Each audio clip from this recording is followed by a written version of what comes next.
Hello and welcome to Algebra 1, Chapter 6.7, and today we're talking about graphing inequalities in two variables. So just a little introduction. What we've done so far is just graph an inequality in one variable, so you end up with something like x is greater than 3, and when you graph that, you put it on a number line. And in this case, we do an open circle on 3 with an arrow to the right. So inequalities in two variables means we're going to have an x and a y.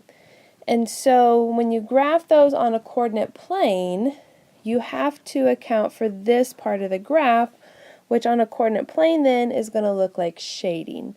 So we're going to be shading on a coordinate plane. So if you have some colored pencils handy, you might want to get them out.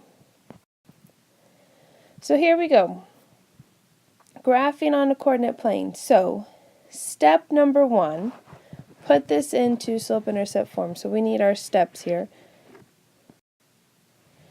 Alright, so step number 1, put into slope-intercept form.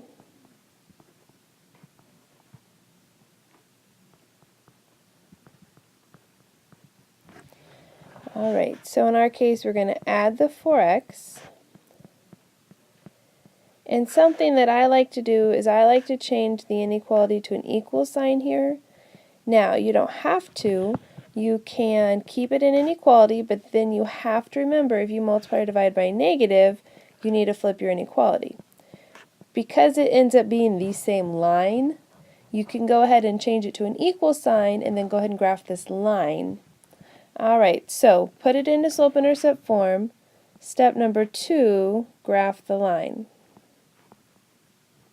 Now, there's one extra thing here, and it is going to be, you might not have a solid line. So if you have a less than or greater than, we're going to actually do a dashed line. Or if you have less than or equal to or greater than or equal to, we are going to do a solid line. So in this case, it is going to be a dashed line. So plot your points like you normally would. We're going to start at 3. Go up 2 and over 1, because that's our slope, up 2 and over 1. And I'm going to do a few extra points here. And then we are going to do a dashed line. So it just looks like this. It's a dashed line. Okay, make sure to put arrows on the ends. So we have to know where to shade, because there's going to be this whole region of answers. And so step number 3 is to pick a test point, and you're going to test in the original inequality. You always test in the original inequality.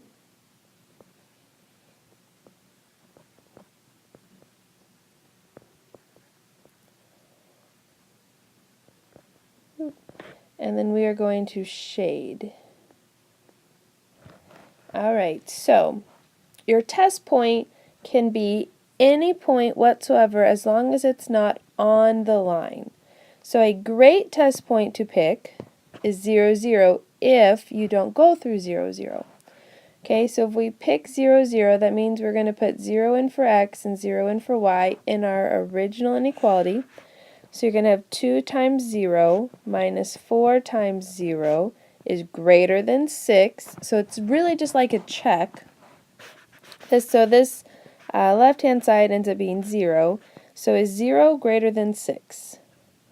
That is false. So you are going to then shade the entire opposite side of where that point was.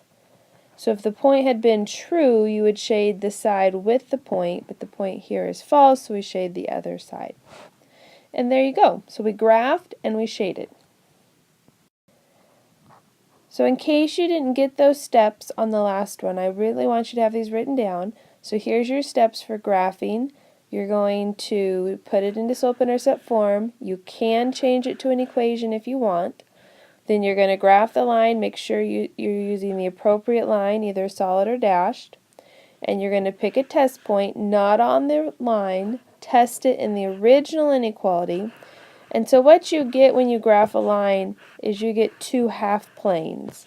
So this over here is a half plane and this over here is a half plane.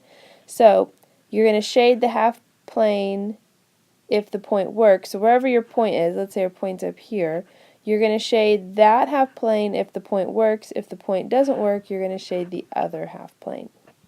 So whichever side of the line. Okay, so let's do some more examples here. So graph x is less than or equal to -1. Well, if you remember, this graph's a vertical line, right? This is the line x equals -1, and it is the line where every single x is -1. And so if we look right here, we get this line that every single x is a -1. Now, this is going to be a solid line, so we're just going to come and draw our solid line in.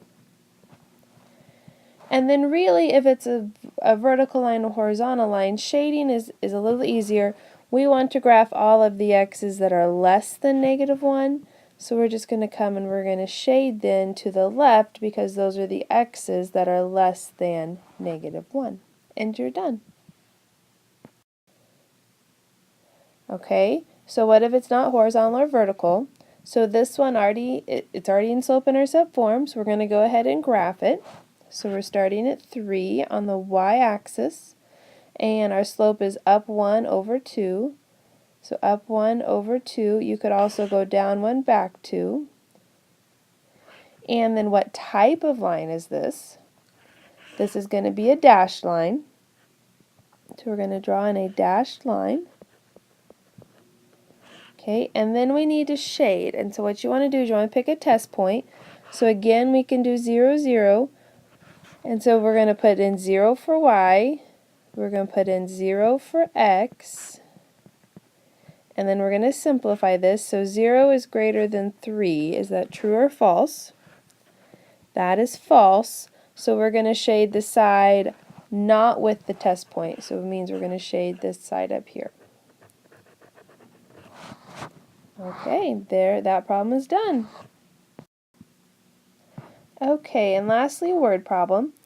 Lee Cooper writes and edits short articles for a local newspaper. It takes her about an hour to write an article and about half an hour to edit the article.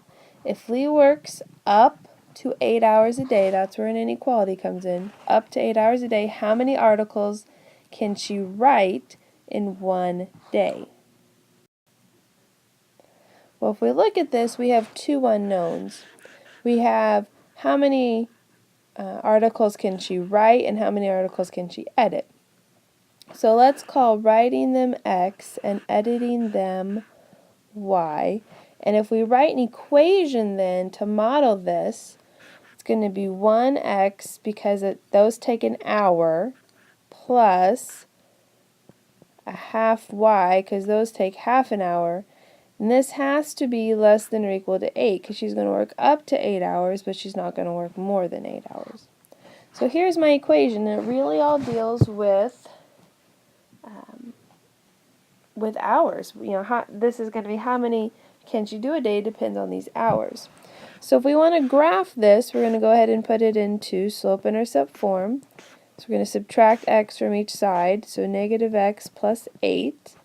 And then to get rid of this 1/2, let's multiply by 2. So y equals -2x plus 16. Okay, now I did not give us a graph big enough, but we can adapt that. So, let's see here, 10, 11, 12, 13, 14, 15, 16. We'll just be way up there in the clouds. So when we go to graph this, you're starting up at 16, down 2 and over 1, down 2 and over 1. There, we finally made it back to the graph. That should be there. Alright, so when we go to graph this, we are going to have a solid line this time. So there's our solid line, and we need to shade it.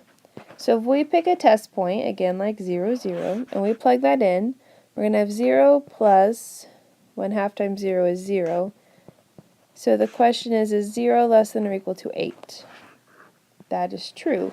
So we're going to shade everything underneath this line, but you don't have to go into your other quadrants, because if you're talking how many articles, you can't do a negative number of articles.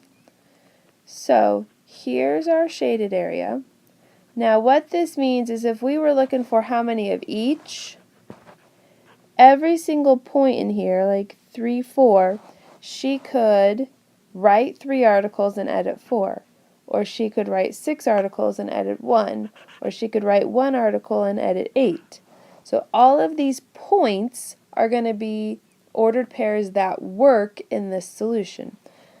Okay, so in this case, our graph is our answer. Anything there works. All right, so that's 6, 7. Let me know if you have any questions, and if not, I'll see you in class next time. Have a great day.